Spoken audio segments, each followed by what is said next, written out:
May 2, Mayo 2, 2026.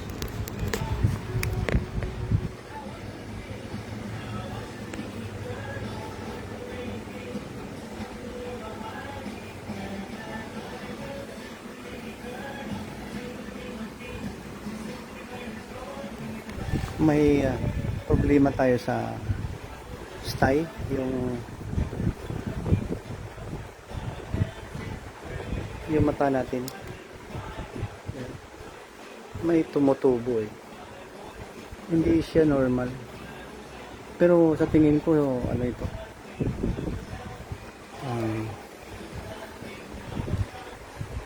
naga-lower ang resistance ko. Minsan kasi parang ayaw ko nang mag-drive ng long distance. Nung una kasi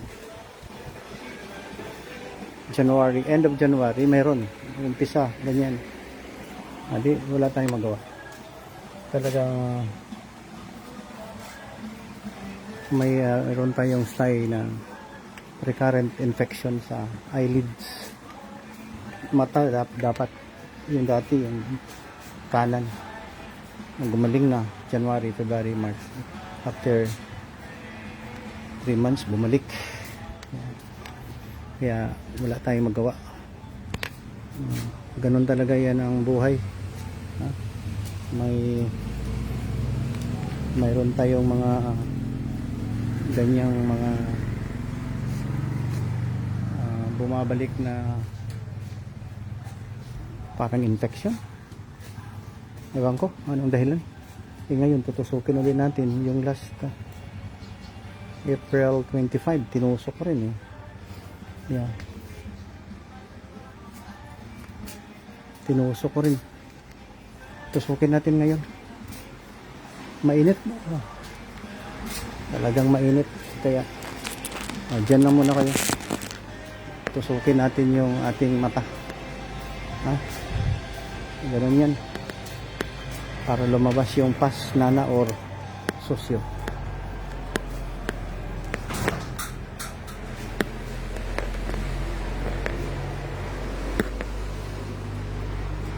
Wala tayong magawa Kaya palagi ako iniisip pag nag-vlog ako. Iniisip ko paano na lang yung ibang walang knowledge sa science. Mas matindi, no? Bumabalik ang isipan ko nung panahon pa ninuno natin. So yeah, kay 3,000 years ago wala silang hospital, wala lahat halos. Paano tayo dumami? Kaya we must be grateful na kahit paano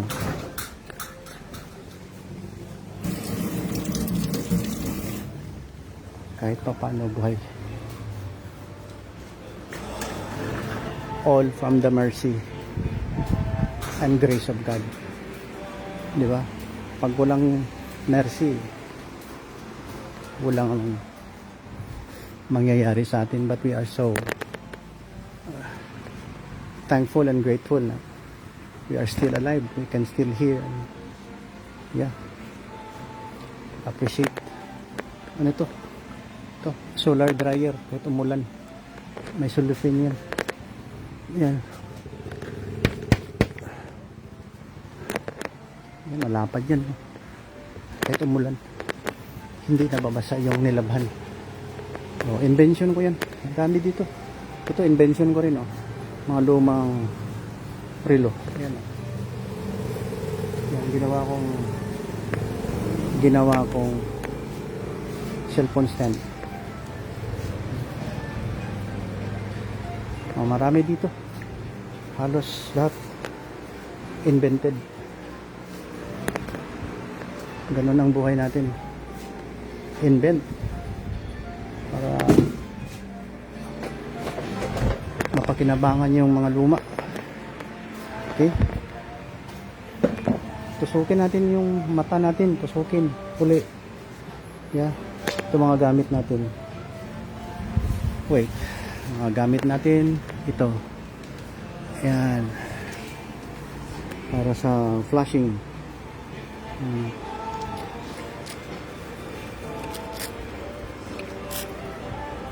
Kaopera lang yata ng kamay ko eh. April 27. My goodness. Ano ito? Trigger finger naman to. Napublish ko na ito. Para may tumutubo sa tendon sheet na ayaw siyang dumaan doon sa tunnel ng palad ng kamay. Kaya you cannot extend. Naka-flex ang ganito. O ngayon, okay na. Yan o. Yan.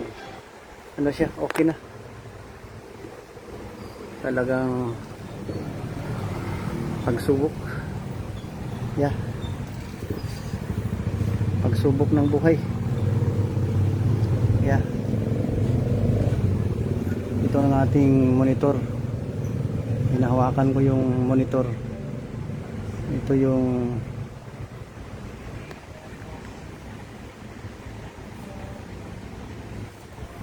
ating sounds doon, Bluetooth.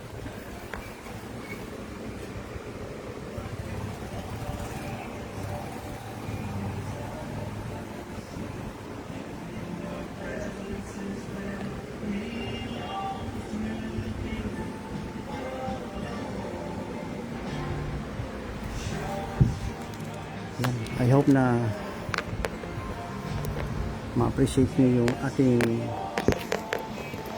gagawin ngayon. Yeah.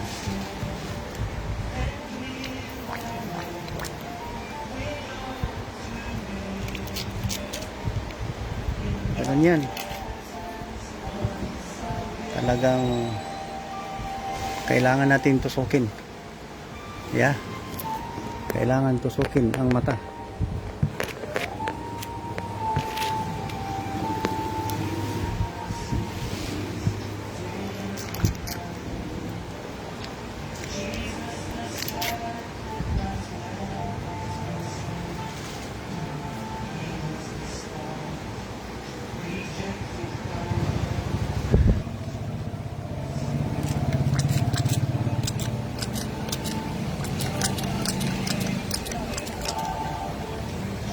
Noong January until February, parang 3 times ko tinusok ang dito sa right eye ko.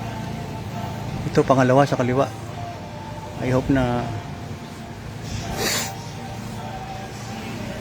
gumaling na.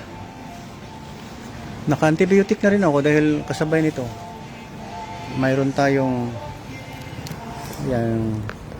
operasyon sa kamay. Ito yung ating karayom. Nababad ko lang ng mainit na tubig. Yeah. Mainit na tubig.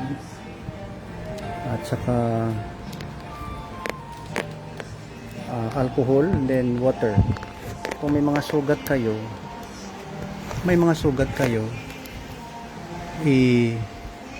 hugasan nyo muna ng, kung may sugat sa kamay o sa ulo, press lang, ganun lang, tamponad. Ayan, mga 5 minutes. Yan, pag nasugatan kaagad na, do not move the area. Pag may sugat, ganun lang. Yan, dito ganun. Yan,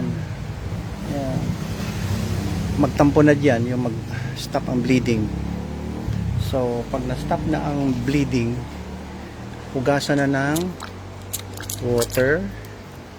If not, yung alcohol nyo, kung ayaw nyo yung alcohol, betadine, antiseptic, ganun lang. O, pag na antiseptic na, lagyan nyo ng dressing, so malinis na siya. Huwag nang galaw kung pag nasugatan. Tinatawag niyan stop the bleeding. You press it. Huwag niyong talian doon sa dulo, sa proximal. Huwag niyong talian. Kasi wala nang blood supply doon. Yeah.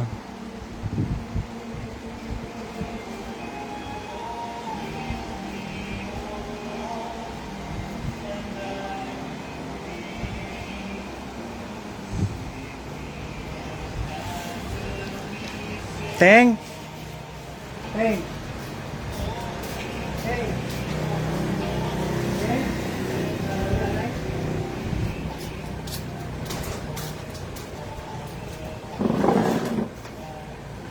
Hindi ko makita.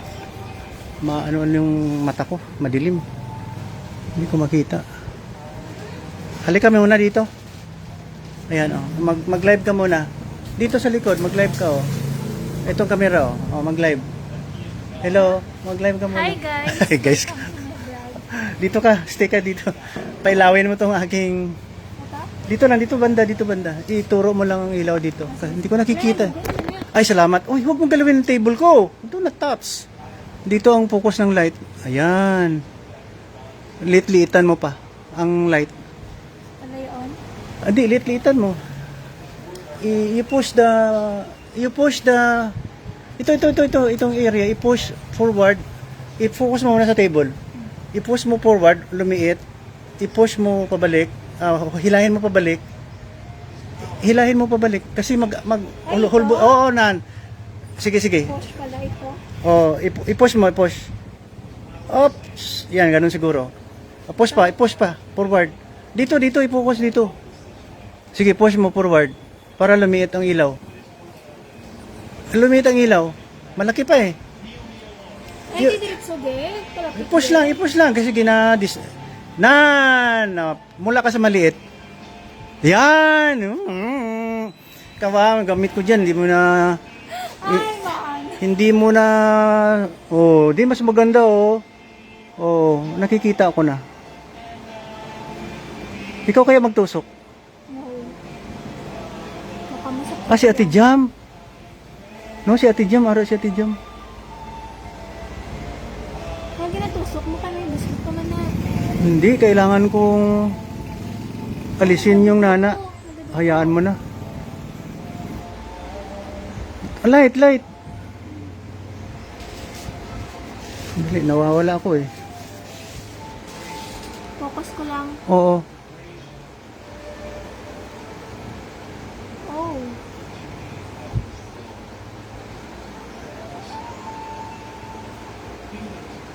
Sana maglabas na. Napacheck up mo yan, pa? Wala.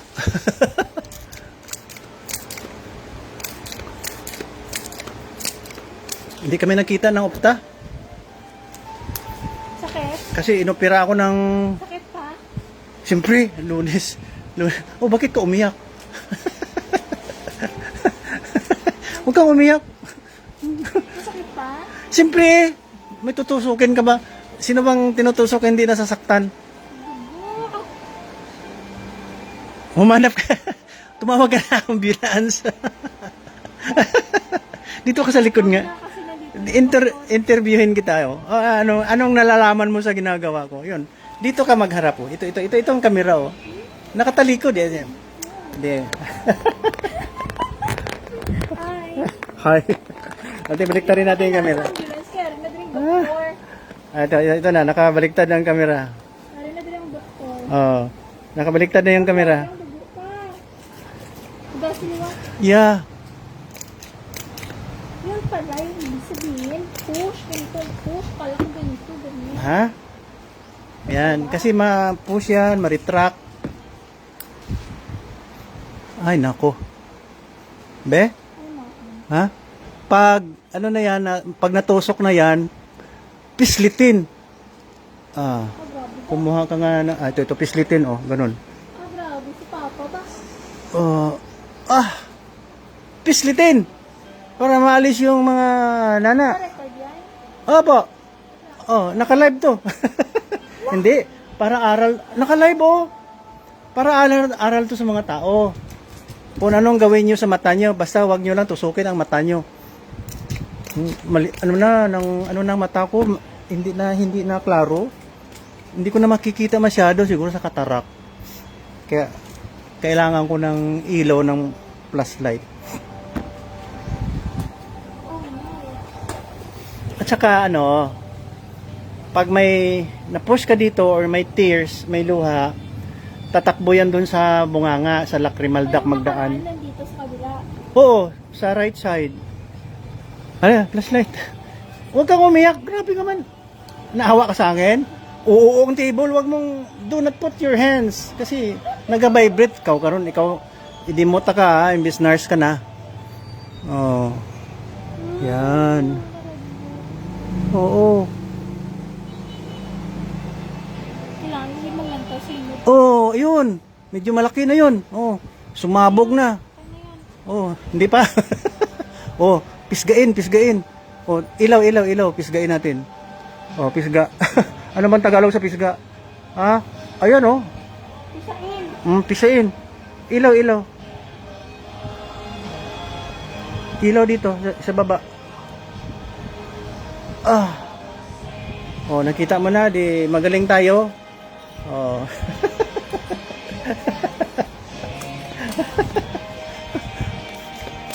Yan ang gagawin natin. I-evacuate mo yung pass.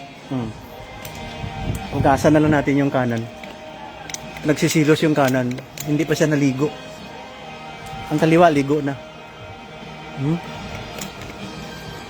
So, what's next? I'm done! Oh, I hope na yung nana doon maglabas. Pigain ba yun Tagalog? O, pisain. Ayun. Pisa. Yung water natin, sterile water. Yung tinatawag sa English to stay. Sa Ilonggo, timos. Kung sa English, Timothy. ang mukha ng batang to. Ang mukha ng batang to. Huwag kang umiyak. Tawa ka na eh. Salamat. Salamat sa pangangaral. You put it there. Dito lang muna. Ako na lang magligpit yan. Opo. Kadugo pa. Basi pa. Yan mo na. Tawagin mo sa atin dyan. Joke. Oh no. Wala akong magawa. Alangan pa doktor. Mahal ang doktor. Wag na. Wag na yung doktor. Mahal yun. Ha? Sisingilin ka ng mahal dun. Ha? Magastos. Dito na lang. Ha? Okay na. Yan ang pangangaral ko. Ha? Huwag kayong magkumpiyansa sa health nyo. Oo nga, tayo dumami, no? Pero pag minalas tayo, gaya ng kapatid ko na when I was a newborn, mga 2 years old na siya, namatay yung elder brother ko, yung next to me. Ako yung sunod sa kanya. Bronchopneumonia. So, nowadays, na-discover natin measles, tipdas. Bronchopneumonia. So, hindi siya nabuhay. Kinuha siya ni Lord. Oh. At saka yung mga tao mula noon 2,000 years ago, maraming namatay dahil wala nga tayong hospital, walang medical care. Ngayon, advanced na oh. Ha? Advanced na. Advanced na tayo.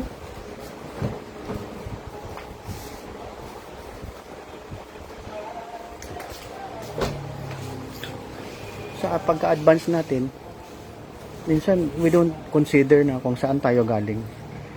Away-away pa rin tayo. Race to heaven. Ito yung religion namin. Dito lang kayo. Patay na namin kayo kapag hindi kayo sumama sa amin. Parang ganun. Parang violence when you are trying to spread your religion. Do away, no? Get away with violence. Do away. Do not control your emotion that you will put the laws into your hands. Kaya pabalik-balik ko yung sinasabi. No, do not. Maawa naman kayo sa generation na susunod sa atin. Look at the younger generation ngayon. Tayo ang dapat example ng magandang aral. Do not race to heaven at maging extremist. Yung ginagawa yan ng Islamist. Na nagyayabang pa sila na sa kanila na daw ang mundo. Malapit na. Wala nga kayong na-discover na maganda para sa humanity. Wala nga kayong na-discover na para sa humanity. May religion kayo. Hindi guided by the Holy Spirit. Kaya, ulit-ulit ko yun kahit na ganito lang mukha ko. But I can still talk to you and offer you, introduce to you a good solution para sa humanity natin. Yan, gaya ng religion diyan galing sa Saudi Arabia. O hindi naman sila lahat terorista. Hindi naman lahat. Pero they are advocating na unsanctifying the killing of non-Muslims and non-Islam.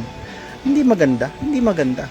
Pag nawala ako ngayon, remember this. Naka-live to eh. And this requires, this audio video require Filipino translators to foreign language para maintindihan yung ating punto de vista, POV, point of view. Huwag na tayong mag-extremist. Huwag na. Mali yun. Mali yun. Wag yun. Humble down. Sabi ng Hesukristo, humble down. Kaya ako talagang believe ako sa turo ni Hesukristo. At mamuhay tayo na parang si Hesukristo nga. Mabait. Loving the enemies, forgiveness, hindi yung magyabang ka na sa inyo na ang mundo. For what? Magyabang ka? Dahil dumami lang kayo? Wala. Maraming mga violation kayong ginagawa sa kapwa-tao. Hindi makataong ginagawa niyo. Yung parang itsapwera niyo rights ng mga babae, ganyan. It's not good. It's not good. Yeah, di ba? Sana nakarating ito ng maigi sa mga taingan niyo. Just listen, do not look at me. Wala kayong contribution na maganda eh. Wala akong nakikita maganda eh. Puro extremism. Siguro ang na-invento nyo, Google. Kayo ang nag-invento ng Google. Ang gulo. Gulo-gulo nyo. Di ba? Mabuti pa yung ibang mga lahi. Filipino mayroon na, Bidyuke. Ano pa? Marites-parites. Kahit na English mo, babantayan ng Pilipino yan. Magkamali sa harap nila. Sa ibang bansa. Punta ako ng ibang bansa. Doon sa UAE. Sabi doon, cellphone repairing. Okay ah. At least there's a repair. They don't consider ng magandang grammar. Sa Pilipinas, ang daming matatalino. Magagaling. Magagaling ang Malita boys. Ano meaning ng malita ko kanina? Mambabatas alert.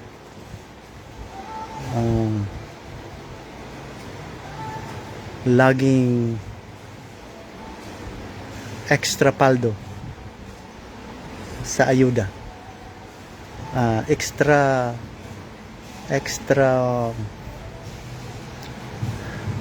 ano yung letter T? Tanggap ng ayuda. Extra tanggap ng ayuda. Mambabatas alert. Laging extra tanggap ng ayuda. Ayan na, may ano na, dumudugo na. Ayan na, dumudugo na siya. That means open siya. So it will not burst. It will not burst again. Like last April 25 na pumutok siya. Natakot ako baka ang sugat ay lumala at may scarring yung malaki ang sugat. So dito sa kanan wala kang makitang, dito sa inner portion wala kang makitang scars. I hope na walang scars ito. Okay, thank you. God bless you and keep you. God shines His face on you and be gracious unto you. God turn His face upon you and give you peace. In Jesus' name, Amen. Balik Kristo tayo. Mag-isa na tayo. Bakit sabihin kong ganito? Dahil ordinary yung tao lang ako. Ganito lang ang mukha ko. Wala akong ibang trabaho. Paduyan-duyan lang dun. Ayan, duyan ko. Ayan. Ayan, duyan yan. May sa paanan may yung tawag niyan 2 meters na tapita. Sa uluhan patakbo-takbo na parang mayroon siyang nylon na doon tumatakbo yung pang cover ko ng aking upper part. 2 meters din na tapita. So hindi siya malamig kung gabi. Yan. Yan o. Okay. Thank you so much for watching. Tapos na yung ating lecture. Stay ito. Ha? At saka lahat kayo magkonsulta kayo sa magagaling na doktor. Doon kayo sa missionaries, armies of God across nations. Magan.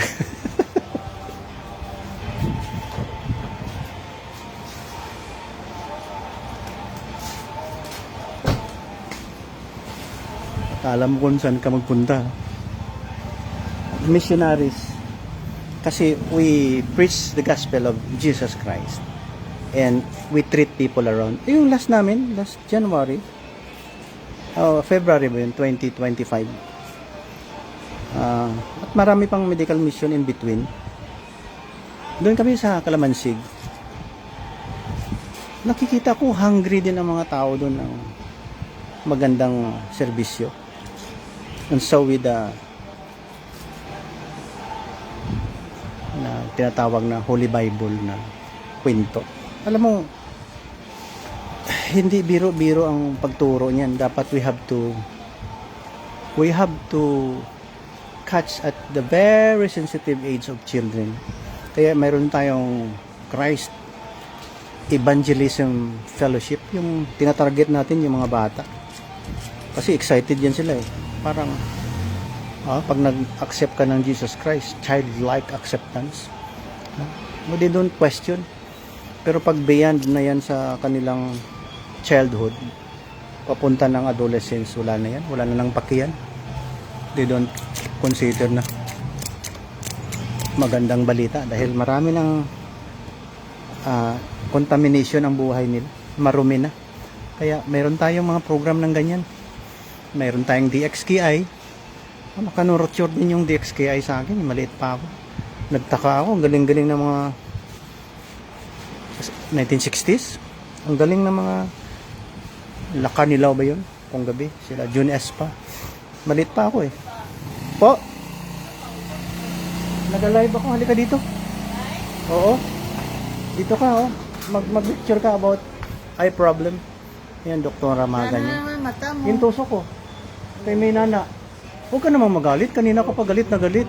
You love me? Yung mata mo. Pula oh. Palahikay. Love you. Palahikay. Palahikay. Asawa yan ni Dr. Magan. Ayun oh. Yan. Cute, cute.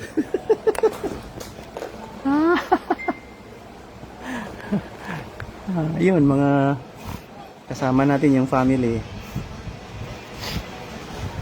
Yung isang anak ko, marunong mag-preach yun, nurse. Missionary nurse yata yun dahil waywam eh. Isa pa din yun, youth with a mission, yung target natin yung mga bata, mga youth. Kasi pag matanda na, medyo matagal, nahirapan ka. Puro na kasinungalingan yung alam ng mga tatanda eh. Dapat mga bata. Do not tell us na if you conquer the world. What kind of conquering is that? You conquer the old and the new, the young and the old, and the children and the feet. Wala yan, wala yan. Walang katinuan yan. Siraulo ang mga nasumulat niyan. Mga scholars. Siraulo.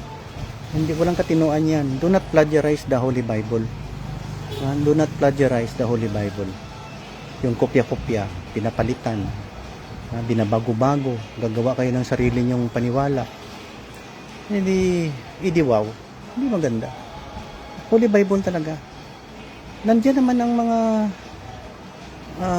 evidences na they existed before with the gates, with the structure sa dun sa cradle of civilization sa Jerusalem, sa Israel. Tama yun. Kaya lang hindi tayo nakikinig dahil na-influensyahan tayo ng mga hipokritong mga tao ng nagbibigay din daw ng Holy Scriptures. Huwag kayo maniwala dyan. Niluloko kayo. Oo. Kaya uso ng budol mula noon pa eh. Kaya huwag kayo magtaka, maraming budol ngayon.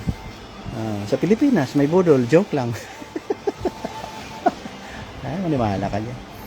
Puro yan materialism ang kanilang power. Yan, kaya salamat sa panunood. Ha? Huwag kayong maniwala sa worldly things. Put God first. Matthew chapter 6 verse 8. Chapter 6 verse 33. Bye-bye. God bless you. May 2, 2026. Yan. Bye-bye.